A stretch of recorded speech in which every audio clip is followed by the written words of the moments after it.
Maria, are you recording? Yes, ma'am. Jason is recording. I'm recording on iCloud, but I don't know what's going on with the iCloud. What's happening after I record on iCloud? I don't know. Should be okay. What's going on after I record on iCloud? Pachi, can you turn off that one? Maria? Yeah? Is Maria there? I already texted Eleanor. I Huh? It's Lois. said, Eleanor, I said it's 6 p.m. What's happening? I said people are waiting. So. No, I saw her. Eleanor! Where are you? How are you? Nice to meet you. Hi, Eleanor. Finally. What's our audio? Audio. Your audio. It's on, right? Can you Yeah, I can hear you. Yeah. We Okay. can. Great. I can Shall we start? No, shall we wait some more? Give, start. Mine's down. I can't shall hear. we start? Yeah, I can start. Move it up. Maria, shall we start? Or are there more people coming? Is Edna there? Mute yourself, Maria. Whatever you. Oh, sorry. Can we wait 3 more minutes or 2 more minutes? 6:05. Yes. Okay. Thank you. That's good. So how are you, How Eleanor? are you? It's been a while, and thank you so much. Thank you so much. How can I refuse my friend Olivia? She pulled me out of retirement. I need you. I need your help. I think everybody is going through a lot, and especially I really need your help. So I do hope that my presentation is gonna be addressing your needs. Anything, Anyways. well, of course. So I was thinking that perhaps like for the presentation, I'd like people to be interactive. I think it would make for a more interesting presentation. I mean, there's quite a bit of interaction. So people can either use their mics or just chat, like type on the chat. That'd be fine. How's that? Good? You can chat. Tell me, is that good? I'll go like this. I don't know how, like not everybody's comfortable with the chat. And then I know where to go now. Yeah. People know how to use the chat? Yeah. No, we can use it. Yeah. I know we can use it. Just kind of click on chat and type away. Yeah. Yeah. Right. So how's everybody? Nice to meet you all. Hi, Eleanor. Yeah. Remember Theory? Remember, Theory, right? I remember you. We met at Olivia's place before. 3 years ago or 4 years ago. Yeah. When Esther came to yeah. My Sunday group meeting. Remember when I had my Sundays? Yeah. Yeah, my Sunday group meeting. I remember that. We were so full. That's why I think Samuel decided to offer his place for us. Yeah. So there was 30 of us cramped in my basement. Hmm? So, shall we start? Yeah. Okay. Okay, I'll introduce Eleanor. Okay. Eleanor Reyes is a retired psychiatric nurse from Sunnybrook Hospital in Toronto. She obtained her degree in nursing from the University of Toronto. While working at Sunnybrook, she was part of a psychoeducational group that helped patients deal with anxieties and depression. She did lectures and dedicated much of her time into her profession, that is helping others. On a personal note, Eleanor, myself, and Edna Schobert come a long way back in the middle part of 1970s when we were in our middle 20s. Can you imagine that? The three of us were dancers for Folklorico Filipino Canada. Edna had a role I took over when she retired from folk dancing. Then Eleanor took over my solo dance when I took a much demanding role. Right, Eleanor? Asik. Those were fun times And who would ever think that we'd still be connected after 40 odd years, right? Eleanor enjoys traveling and keeping fit and healthy. She has one daughter, Erica, and lots of siblings and relatives. Fellow Atomians, let's welcome Eleanor as our guest speaker or presenter tonight. Yay! Yay! Thank you so much, everyone. I am so pleased to be here with you. My friend Olivia has taken me out of retirement. I haven't done this for the longest time.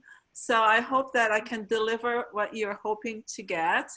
And I know this is a very, I think it's a very welcome topic, especially for a group of people that are in business. And you know how business is. It's like, I think that is like a common experience. People saying no to us. It's not something that people say yes, like, oh, okay.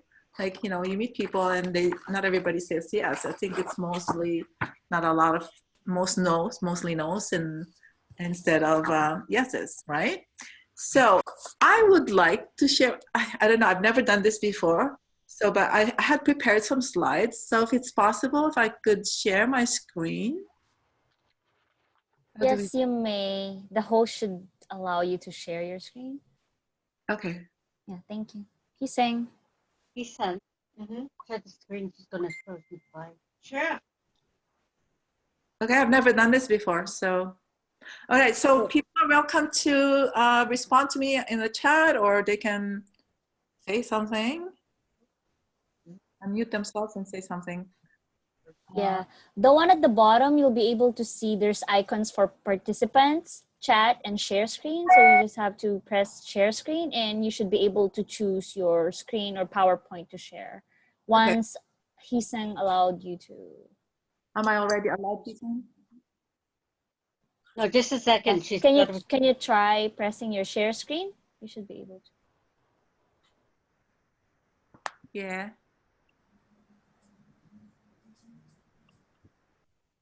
Perfect. Okay, come in. Wow. Wow, My that looks amazing. Those pictures looks amazing. Dealing with rejection. Okay. So, all right. So, based on, I responded to Olivia's invitation to do this presentation focusing on dealing with rejection. So that's what we're doing today. And what I'm hoping to do is not only talk about dealing with rejection, but also focus on learning and growing from it. So is that good or good? Great. Great, thank you. Good. Okay, so let me just start by saying, showing you the objectives that I have created for us today.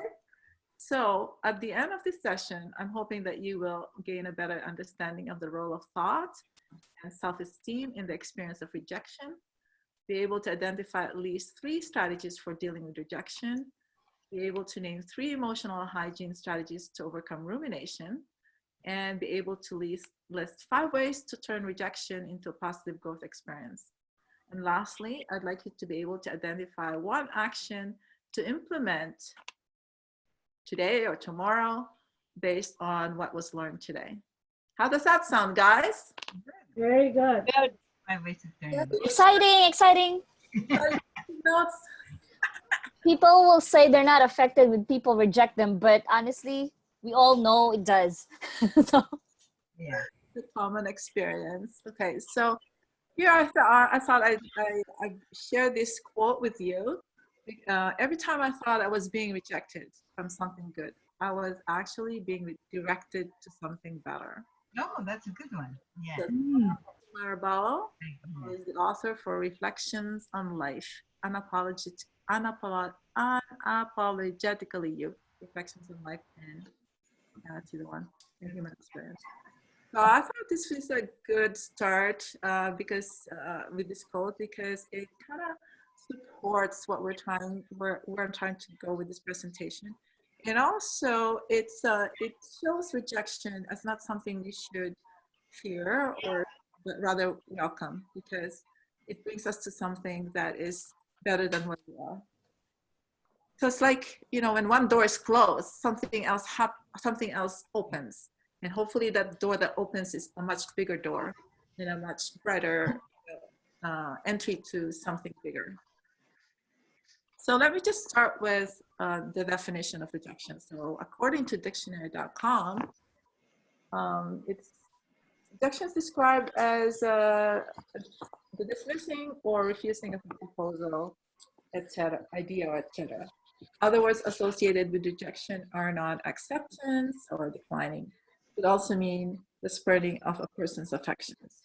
Although we're not going to focus on the romantic type of rejection, these types of strategies that I will be outlining for you would also be applicable for all kinds of situations that deal with rejection. Okay, sounds good? Yeah. Okay, so after that quote, who wants to get rejected?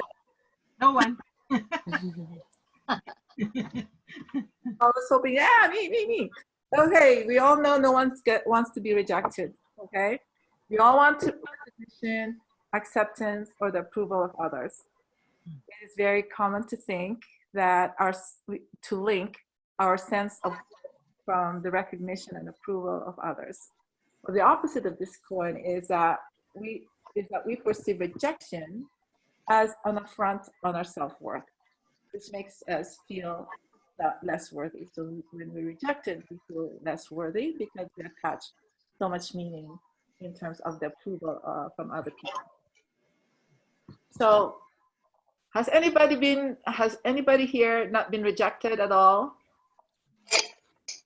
Yes, no? No, I think everybody did at some point in their life experience. Everybody has been there. We've all been, everybody knows how rejection feels. It is the most common emotional wound we sustain in our daily lives. So whether it's big or whether it's a major or minor rejection, it is always painful, right? And at times we experience the hurt is even more than we expected, unfortunately. So just like we don't experience physical pain in the same way, like we don't all experience pain the same way, the same goes for the pain of rejection. For some people, they will continue on with their lives without much thought about being rejected. And for some, they could go to the other extreme, which would be completely devastated or debilitated. So obviously, that is not what we want for ourselves, correct? Yeah. Say yes. Turn on. Okay, so let's take a look at these people here. You know these people? Yeah. Yeah. Okay, that's J.K. Rowling. Yeah. Marilyn Monroe. Marilyn Monroe. Steven Spielberg. Yeah. So what's common with these people other than they're famous and rich and you know they're very popular and you know everything? They're not happy. They were depressed. They've been rejected once Yeah. when they were young. They have been, Before they became famous, they were rejected. they were rejected. All of these people in front of us, any popular person, any famous person has been rejected at one time, right? There's no exception. Like to be successful, you have to be rejected. Everybody, it's like you can be guaranteed that these people have had major rejections. Like J.K. Rowling, she actually, before her book, first Harry Potter book was published, how many publishers do you think rejected her? 100, a lot. A lot. Well, only 12, but that's a lot. You know, like when you're trying to kind of publish your book and, you know, 12 publishers say, no, you start to believe like, oh, my book must be awful. And anyways, finally her book got published like after the daughter of the Bloomsbury publishing house read it. And so it's just a request that it got published by the daughter, by the baby and daughter. You know what the editor of the Bloomsbury publishing said to her? The publisher or the editor said to J.K. Rowling, you know what? I think I'll take a day job, because I don't think you'd rather actually make it as a writer of children's books. That must have hurt, right? And so with Marilyn Monroe, the similar thing happened to her. She was told, like in her early modeling career, that she should consider being a secretary. Consider becoming a secretary instead of pursuing her model career. She got to their comments as well. And Steven Spielberg, how many times do you think he got rejected? What do you call this? Oh,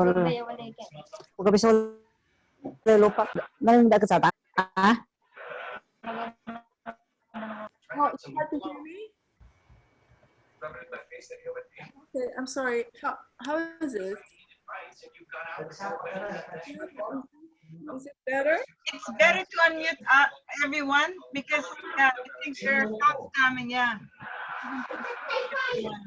Unmute. Goodness. It's better to mute everyone, and then we give maybe respond later after the presentation, or we can discuss what is being You can the chat presentation. something on the chat. Okay, that's fine. All right, are we good?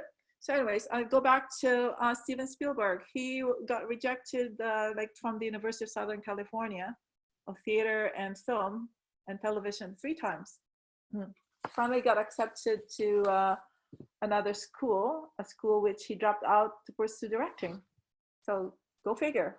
You know, you start on one thing and then you find out like after you get accepted that it wasn't for you. So life has ways of kind of showing us what's good for us.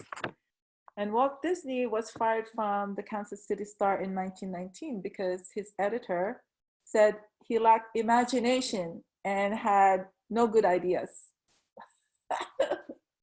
Could you believe that? Imagine Walt Disney being evaluated or being perceived as no talent and no good ideas. And obviously he proved, all these people proved their rejectors wrong and moved on to become successful in their fields. So lesson is that we don't ever have to listen to what people actually necessarily say about us. Given that kind of background, which is hopefully encouraging people to move on with whatever type of rejection you might have or you might experience, I will start looking at, I'm going to shoot the next slide. Let me just look at my cheat sheet. Okay, so how do we deal with rejection? Let's go to the meat of it. Right? For the most part, would you say we are knowledgeable in dealing with our physical health? Yes? How do we do? Are we better at dealing with our physical health, taking care of our physical health or our mental health? So let's just assume that we are very more knowledgeable in looking after our physical health. For example, when we are physically hurt, what do? We might cry in pain at the moment of injury. If it is a minor cut, we clean it up and put Neosporin and then cover it. So like, you know, we kind of do some first aid measures. Or if it's too great an injury, we go to the hospital for emergency treatment. And I think we can take parallels in terms of looking after our physical health as well as our emotional health in this kind of context. So, but what do we do when we get emotionally hurt? How do we take care of that emotional hurt? Are we good at taking care of our emotional injuries as well as our physical injuries? Right?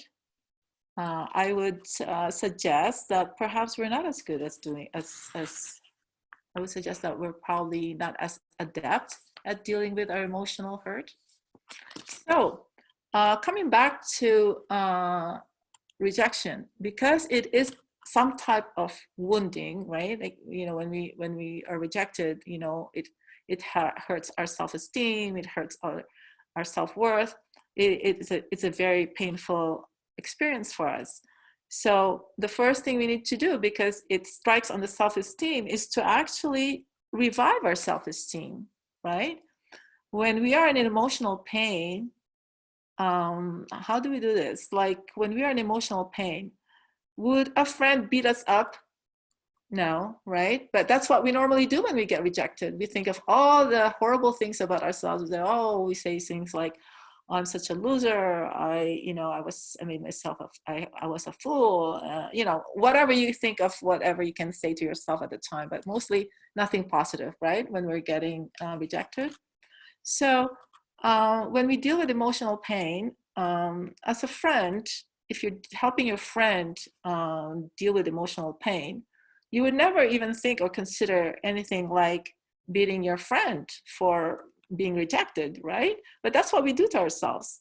This is what we frequently do. So instead of doing that, we have to kind of be looking after ourselves, like we would what you call this, be looked after, like from a truly good friend. Like, instead, we need to treat ourselves with as much compassion like you would expect from a truly good friend.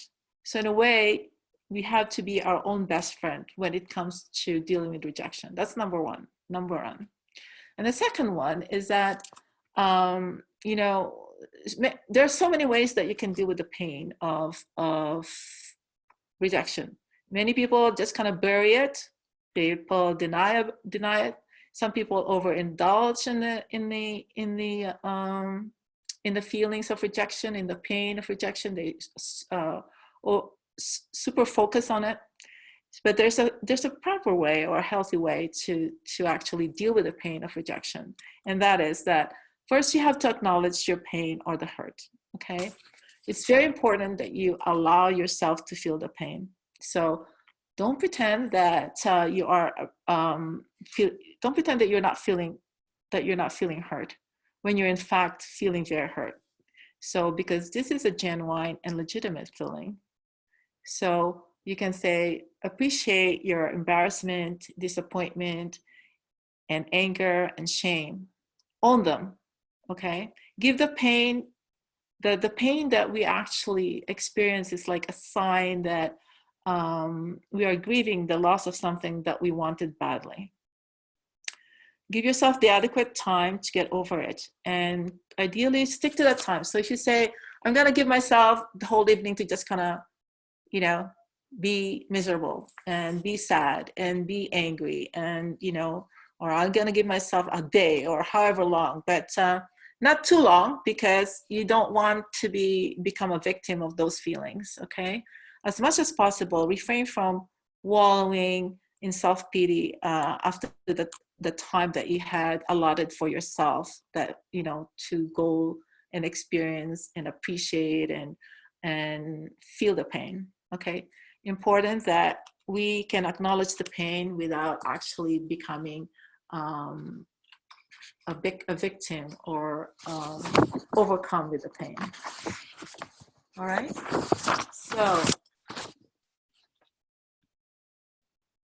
so that's the first thing. So we acknowledge the pain, and then the next thing that we need to do is we need to identify and honestly name what it is you are disappointed to have lost, right? So in that rejection, what did you lose?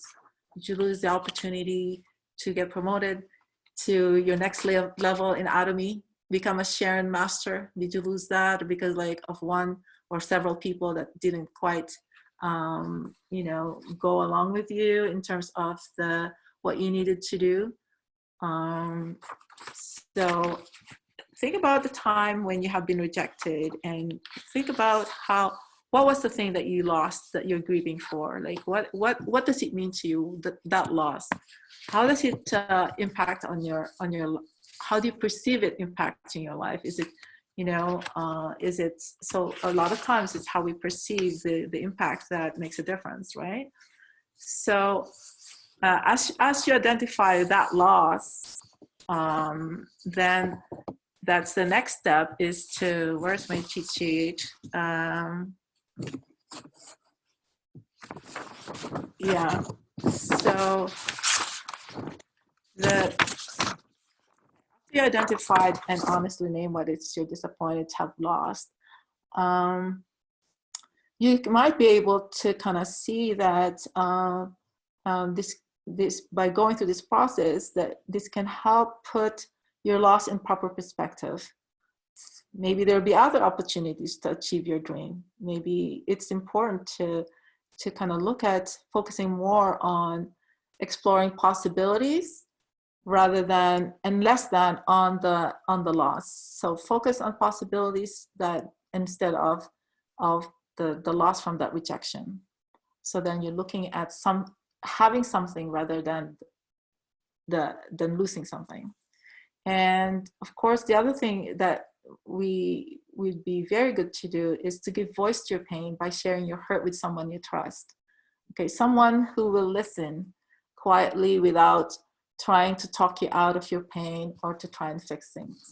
So if you have a friend that's feeling rejected, one of the best things you can do is to just kind of listen and acknowledge also their feelings, and not necessarily have to kind of provide solutions for them. Sometimes it's just nice to be able to have somebody there with you, and who is by your side, but not trying to kind of make you feel less capable by giving you all kinds of things to solve.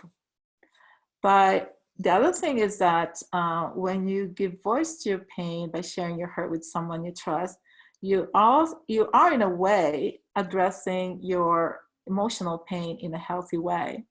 And because of doing that, it would be easier for us to bounce back, as this frees up emotional energy to focus on what you might learn from the experience. So normally what happens when we're able to do that, it's like there's a lot of energy that we hold when we are actually coping with rejection. All those emotions are very heavy, like the anger, the shame, the embarrassment, the hurt with our self-esteem, the worthlessness that we feel. Those are very heavy. So if you're able to go through the pain and acknowledge the pain and able to share the pain with someone you trust, then you're more likely to be able to free up that emotional energy. And what that does is then you're able to focus on something more other than the pain, but now you can actually entertain looking at ways to kind of learn from that experience and become, turn it into a positive situation. So earlier, I mentioned about something about sticking with the time in terms of the time that you feel the pain, the time that you allow yourself to go in with the pain and acknowledge the pain and experiencing the pain. And the reason for that is that you don't want to get into the habit of rumination. And that what rumination is described as the focused attention to symptoms of one's distress and on its possible causes and consequences as opposed to its solutions. And this is a response style theory proposed by Nolan Hoeksema in 1998. How many of us actually, go through repetitively if you've gotten like some upsetting situation, we play it in our heads so many times, just like a song or a music that, you keep playing the lyrics over and over again, right? How many of us do that? I'm sure it's a very common experience, like when we actually kind of review, oh my God, it never stops, right? So what happens when we do that is that we actually make ourselves prone to, getting depressed. Usually rumination is associated with depression, sometimes with binge eating, and maybe alcohol, drinking and drugs, because we need to, sometimes we just have we need to soothe ourselves with that pain that we're experiencing. Imagine having to kind of continually cut yourself over and over again, reviewing all those hurts and, you know, past hurts and rejection. And, you know, you could imagine how painful that is. And if you're not able to get out of that, then, you know, you find other not so great ways of dealing with it. So today I thought I'd just take a short side focus on rumination and how to deal with that. Because when we overindulge and dwell on our pain, we can get stuck in rumination and self-pity. So the first thing is that, well, first of all, we have to be mindful of our thoughts, right? Why? Why is it important to be mindful of our thoughts? Because if you are aware of your thoughts, then you can do something about it, right? When you find yourself, going over and over again, you said, stop, you know, like enough of that. And you find something to distract yourself. The reason why you have to find yourself some distraction is that you need something to focus on differently from your, you know, upsetting thoughts and upsetting feelings and, you know, all those negative statements that you're doing. So important to distract your thought. When you catch yourself engaging in that behavior, that's what you need to do. Come up with an activity that will occupy your mind with positive or even neutral thoughts with the view to change your mood. For example, you can play a game on an app, right? There's lots of games like that that you can just focus on, and it's pleasant. It's, you know, it's a happy thing. You can dance to music. You can change your physical environment, maybe go out for a quick walk. Sometimes, you know, just having a change in scenery can help you get out of that funk. And these brief activities, maybe only for a couple of minutes, you know, or a little bit more in length, just enough to break the urge to ruminate, okay? So, because when you break that, it helps you concentrate on something else until the urge of rumination kind of passes. So you need to engage in that activity until you no longer have, you know, you no longer feel like you want to go over and over again these horrible thoughts. A second thing is, like, you know, you can have a arm yourself with a thought and mood shifting toolkit. And what that is like, in advance you have to plan, like, what are three tasks that I can do when something starts to, when the rumination comes back, you know, when the rumination comes on, what three things can I do? So you have it ready. You know, you're not going to be thinking about, oh, what can I do now? You know in advance that this is what you're going to do, and it's appropriate to your current situation at the time. Maybe, you know, dancing to music might not be possible because, you know, you're out with you're out of work or something like that. You're working, you're with other people. You might not, maybe not appropriate. So maybe, you know, it's just kind of putting on something on the side and playing with an app, or, you know, maybe it's appropriate for you to go out for a walk, right? So something that would be more appropriate to the situation that you're in. So good to have that. And then, of course, it's always good to before I go there, like, what happens when you shift your mood, right? And when you engage in activities far removed from the experience of rejection, is that you're starting to kind of develop or shift into a more healthy mindset, right? And the more you're able to do that, the less strong the rumination becomes, right? You lessen the impact of rumination because you're developing new neural pathways that are more healthy in terms of your mindset, right? So the next thing is you seek support.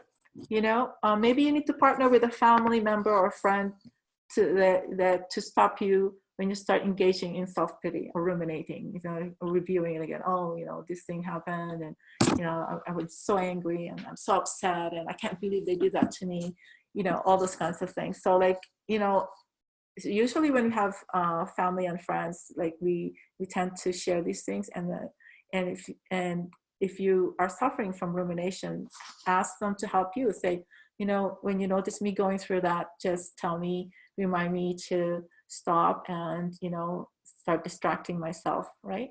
So hopefully, you know, having that kind of support, like external support sometimes is very helpful to help us move on, right? And the other thing is, number 4 is that let's problem solve. Yeah. Ask yourself to identify at least one action you can take to overcome the issue that you're ruminating about. For example, if you're ruminating about not knowing enough about the business, right? You go, oh, I'm so stupid. How could I not know about that? I should have known that so that I would have been able to, you know, convince this new client to be able to join me. Yeah, you know, and so then maybe one of the things that you can do is like, maybe I should call my upline. Maybe I could learn more about that so that I can actually, you know, deal with this situation next time. I will feel more confident about, you know, approaching people with this business. So, and the other thing is that, like, when you're when you're actually doing this, is that you feel more empowered. You don't feel powerless because you're taking action. And that's the good thing about that, right? When you problem solve, you take action, and the helplessness and the powerlessness that you feel with rumination is shifting to something, oh, I can do something about it, right? And it makes you feel so much better. And the next thing is take a breather from potentially rejecting situations, right? When we are kind of recovering from the pain of rejection, you know, you don't need more rejection at that time when you're working on, you know, bouncing back, right? Give yourself the time, give yourself, it's like more protective, like protect yourself from further rejection, because that's not something you need right now. In fact, you want to avoid that at all. All right, so those are a few tips that we can put into place when dealing with rumination. Okay, so let's go back to, all right. So addressing self-critical statements. I think we mentioned already, like at the beginning, that it's the self-statements that we tell ourselves at the time of the rejection are probably more difficult, or are probably intensifying most, or even more, and we endure more pain because of the stuff that we say to ourselves, right? So the first thing we need to do then is, because these are thoughts and statements that you're telling ourselves that are not really helpful, well, let's take a look at them, you know? Take a look, reflect on the thoughts and statements that we say to ourselves in reaction to the rejection, okay? So, for example, your negative statement to yourself is, oh, by the way, before I go to that, like there's just one thing that I'd like to kind of introduce before I go to the actual steps, is that, like, the approach that I'm trying, the approach that we're going to be looking at in this situation when we reflect on our thoughts is in the context of our mind over our mood, right? Since most of the hurt we experience is much intensified by our critical statements, we therefore need to address them as part of the healing process. And would you agree or disagree with the statement? What do you think you say to ourselves? What we think and say to ourselves impact our mood. Would you agree with that or disagree with that? Anybody can chat. Are you still, Say it again. What's the question again? Would you agree or disagree to the statement? Yeah, you can unmute yourself and then ask a question to Eleanor. Yeah. What do you think we say to ourselves impact our mood? True or false? Again, what? It's hard to. What we think and say to ourselves impact our mood. Our mood? Yeah. Yeah, I believe that. True. Yeah. That is true, 100%. Yeah. You say you feel sad, you'll feel sad. You say you feel good, you feel happy, you feel happy. Yeah. It's all about mind setting. It's all mindset. Like if you think you're horrible, you'd feel horrible, right? If Yeah. you think you're useless, you are worthless, then you would feel depressed, right? Yeah. So, Yeah. So that's a good example. When you say something, then automatically that the mood will flow from that statement, right? So the one good thing about that is that that premise is that these are our own thoughts. And what's so good about that? The fact that these thoughts are our own thoughts is good, because what this means is we have the ability or choice to change them. We cannot change other people's thoughts about us, but we can change our thoughts about the things that we say about ourselves, right? Because we own those thoughts. We have those thoughts. When we are able to change our thoughts, we also change our mood. And consequently, the actions we take will be appropriate to those moods, or correspond to that mood.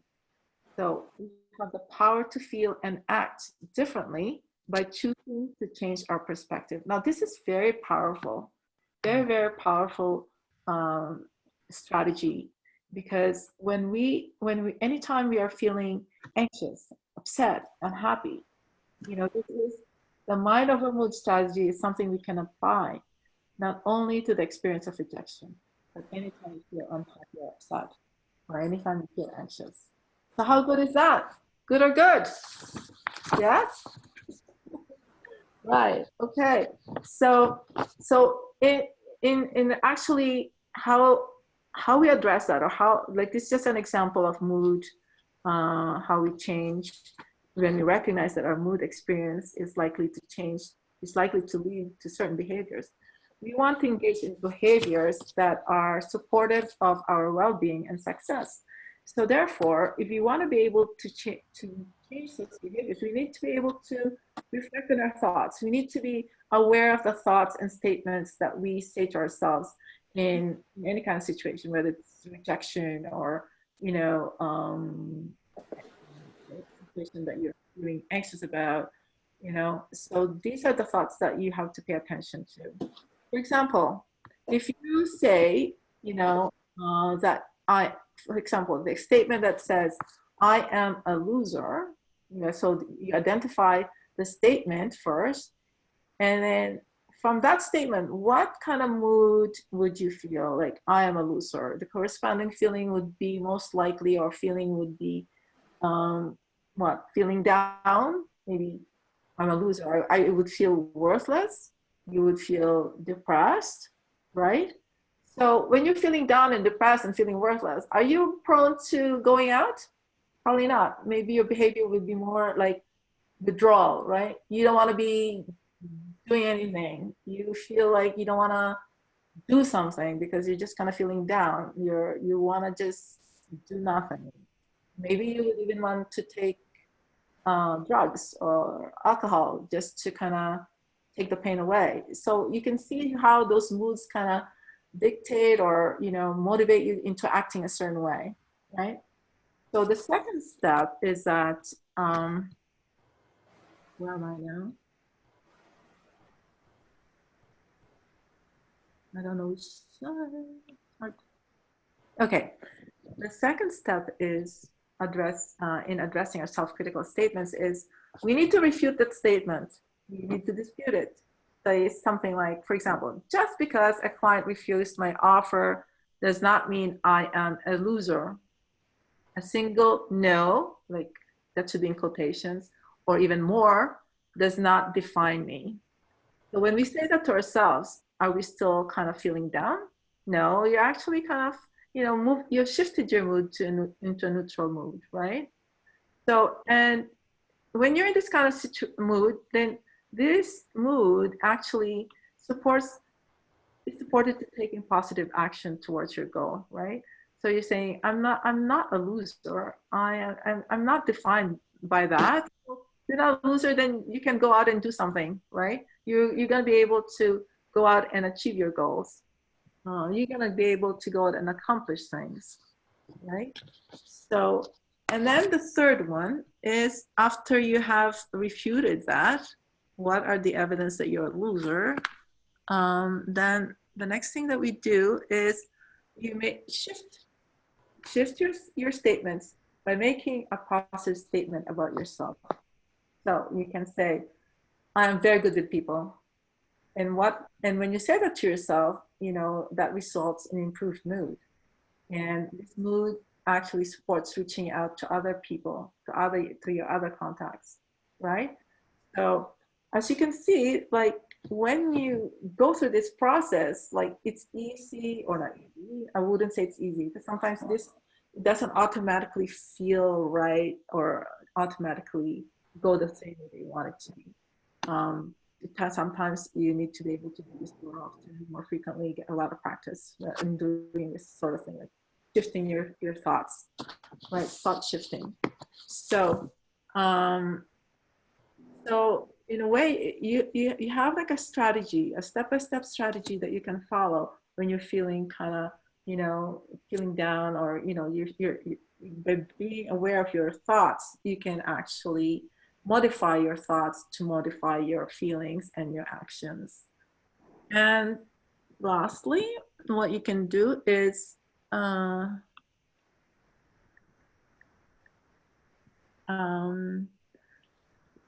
don't think I got the other. Okay, I think I missed a slide. So one of the slides that I was gonna say is that, like, you know, that thing that you might want to do is like say, find some possible reasons why a client rejected your offer. What possible reason can that be, right? Why would anybody say no to you? Because, you know, I'm your relative, I'm your best friend. Why would you say no to me? Very disappointing, right? Because maybe our expectations are not in keeping with where they're at, right? Because we expect people to say no to us doesn't necessarily mean they're ready to say no, you know? I'm sorry, doesn't mean they're ready to say yes, right? So they can, perhaps they're not ready for change. You know, maybe you would say, this is good for you, but maybe, yeah, maybe it is, maybe it isn't. Even if it is, I don't really feel like doing that right now, you know? I don't really want to change. It's not appropriate for me right now to do it. So, you know, sometimes you say, I don't really need that right now, right? So there are many things in rejection that it's not really, you know, about you. So these reasons, like when you find external reasons other than yourself being, you know, find other reasons that say, why would this person reject it, right? Find, why would you reject me? Well, not you, but reject the offer. That's the other thing, right? They're not rejecting you, they're rejecting the offer. That's totally different, right? So when you don't take it personally, then, you know, you can say it's not about me, it's about them. And what does it do? You're off the hook. You're not beating yourself up anymore because you're over what people say and do, right? Recognize that many things that go into rejections are just beyond our control. That's focusing on the things that you can control, right? Let's focus on the things we can control. Ask yourself, what did I do well? What can I do better? Right? These are things you can do. You cannot change people's behavior. You cannot change people's thoughts. You cannot change people's wishes. You know, maybe you can influence that. So that's one thing that's really important to recognize, that about you. How do you feel about that? That makes you feel better, right? Okay, I think we've done that. So then the next thing now is like, okay, so we have gone through the techniques for rejection, and we're feeling so much better, ready to fight, ready to go out in the world and conquer it, right? So, but before we do that, I'd like to focus on how do you turn a rejection into a win? You know, there's a saying, win or win, win or lose, but I like to say win and learn. So that's our focus on turning rejection. Win is to turn rejection into a learning experience. Have you heard of that before? Turning any, Yes. yeah, turning something negative into a learning experience, right? Okay, so this is nothing new, it's just a review then for a lot of people perhaps. So, but this is very practical in terms of any kind of situation that is upsetting or negative. Because in rejection, for most of us, it spells some kind of loss, right? So, but let's take a look if there's a silver lining from this experience. So, how do we win with rejection? Of course, are there positive things or benefits that can be derived from rejection? So the things that we can do to turn this into a positive, into a win, to turn it into a learning experience. Without a doubt, there are many lessons that we can draw despite the pain of rejection that will allow us in our future efforts. So once we're clear of our emotions because and our thoughts, then, like we have cleared our emotions by acknowledging our emotions. We've done like our emotional hygiene and self-care emotionally. We've taken care of our thoughts and our emotions. Now we are open to learn, right? So this is when we can turn around the rejection into something, a potential situation for growth, okay? So as we request for feedback as to how we can improve our, let's say, our presentation performance. We would like to be able to do better in the future. So we would like to know how we can learn from that experience. The second is that we can treat this an opportunity for self-reflection and learning about ourselves. So you might, as you self-reflect, you might find that you acknowledge your strength. There's a lot of stuff that you like about yourself, and as well, there's a lot of things that you probably think are very challenging for you, like why do I consistently doubt myself, or why do I consistently criticize myself, and then maybe look at how can you change those things, right? Like how do I go about, improving that part of myself?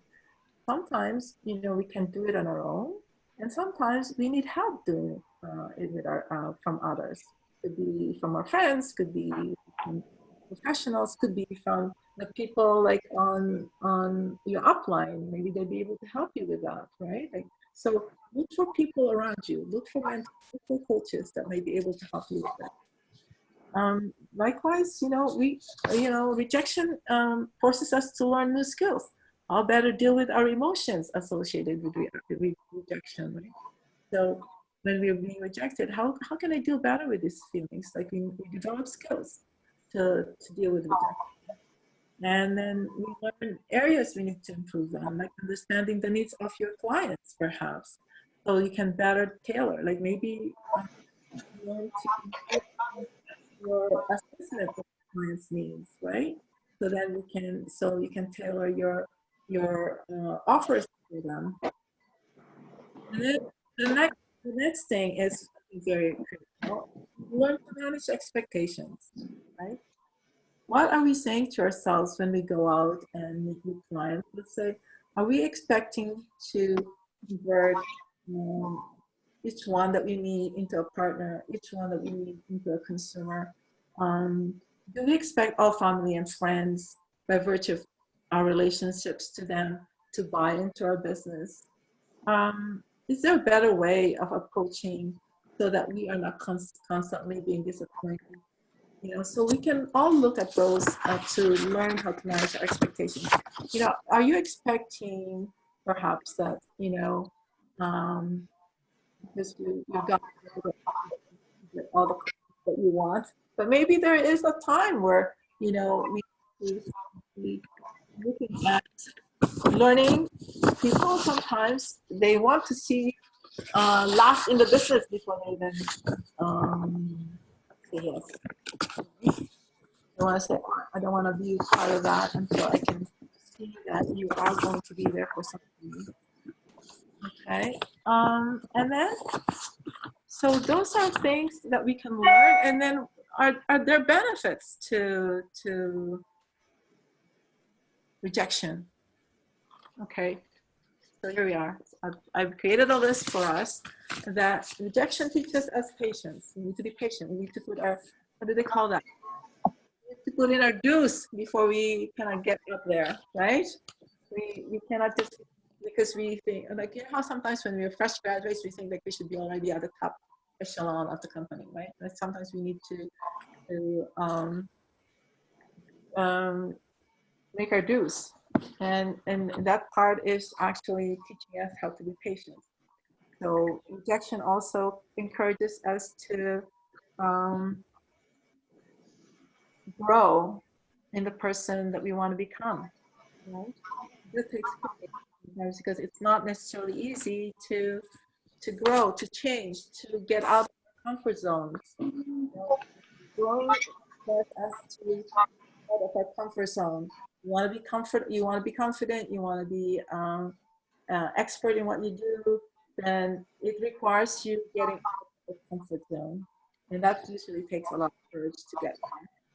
And the other thing is that it actually, rejection forces us to explore different paths. Maybe this path is not our own path. Maybe we have to look at other things that, you know, we should be exploring, because, you know, if you're constantly being rejected, maybe this path is not, maybe not meant for, not built for this kind of business. Or I'm not saying this just to discourage people from not joining, but that's just like, you know, a possibility. And then, you know, maybe there's other ways of doing things. So we explore ways of different things. And also, we can reevaluate our goals. If, you know, when we're setting goals, how many people do we need to see each day? You know, are those realistic? You know, can we actually, maybe I don't know, like in real estate, you have to call 100 people before you can get a list, like 10 people to agree for an appointment for a listing, you know? And out of those 10 people, you need at least one. Out of those 10, you'll get one probably that would list for you. So you, how many calls you have to make before you can get those sales? So sometimes we need to reevaluate our goals. Are our goals too much or too I heard somebody said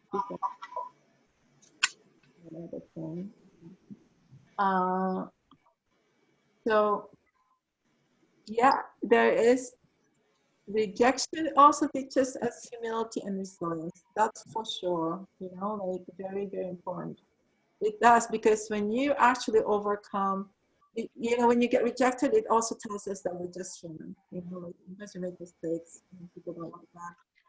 And you're right, it teaches us humility, and it makes, that's what makes us stronger. And resilience makes us stronger. You become more resilient, and it propels us to greater success. Okay, what time is it? Is it time to leave? Oh my God. Okay, so that's it. I'm gonna close my presentation. Thank you for being here. I didn't want to take it so long.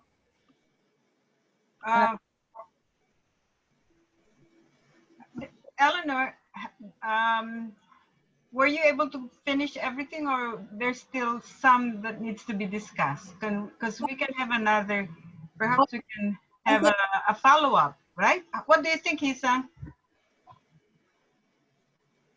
Anne Maria? Yeah, I just want to know how much if we finish the whole thing today, because we can just continue next week. No, it's done. Basically, I was just gonna conclude that I basically covered everything that was necessary or important that I thought. Yeah, if you don't mind, can we have a like follow-up meeting that we can bring our Questions, yeah. Yeah, our real stories, and maybe we can get some yeah, you can get a feedback. Discuss. Yeah. We all have Yeah. we all have that experience. One of us have something that we want to get help from. Well, thank you so much for Eleanor again next Friday. Wonder. listening for my presentation. I hope that was helpful. I hope that you got So much, yeah. So much, so much information. So when Oh, yeah. when we come up with a follow-up, I would like you to tell me what one action you took from the seminar or the webinar. That makes sense. Thank you. I would like to follow up on the actions that you took based on the experience, based on our presentation today. That would be helpful. Yeah. I think it would be very helpful if you can find, if you actually Yeah. act on them. Yeah, true. Like And if there's any questions about, like the stuff that you discussed, that'd be good to bring out. yeah, okay, thank you. I think rumination is a good topic to talk about. I think in Tagalog that's kulit, right? Isn't it? Isn't it? Yeah,